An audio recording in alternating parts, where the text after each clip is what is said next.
পশ্চিমবঙ্গ থেকে 10,000 অনুপ্রবেশকারীকে বাংলাদেশে ফেরত পাঠানো হয়েছে। মুখ্যমন্ত্রী শুভেন্দু অধিকারীর এমন দাবিতে তোলপাড় ভারতের রাজনৈতিক মহল। বিধানসভার দেওয়া এই বক্তব্যের পর ভারতের বিরোধী দল, মানবাধিকার কর্মী এবং রাজনৈতিক পর্যবেক্ষকরা তুলতে শুরু করেছে নানা প্রশ্ন।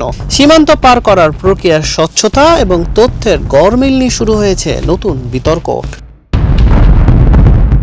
মঙ্গলবার পশ্চিমবঙ্গ বিধানসভায় রাজ্যপালের ভাষণের উপর আলোচনায় অংশ নিয়ে মুখ্যমন্ত্রী শুভেন্দু অধিকারী জানান, গত 1.5 মাসে প্রায় 10,000 অনুপ্রবেশকারীকে বাংলাদেশে ফেরত পাঠানো হয়েছে।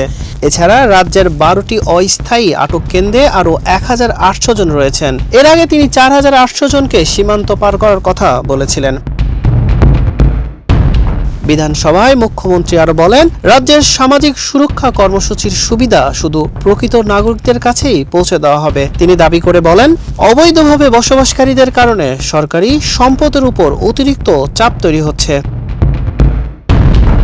এদিকে সমালোচকরা বলছে, এই বিপুল সংখ্যক মানুষকে ফেরত পাঠানোর কোনো প্রশাসনিক নথি, সরকারি পরিসংখ্যান এবং সীমান্তরক্ষী বাহিনী বিএসএফ এর আনুষ্ঠানিক কোনো তথ্য এখনো সামনে না আসায় ধোঁয়াশা আরো বেড়েছে।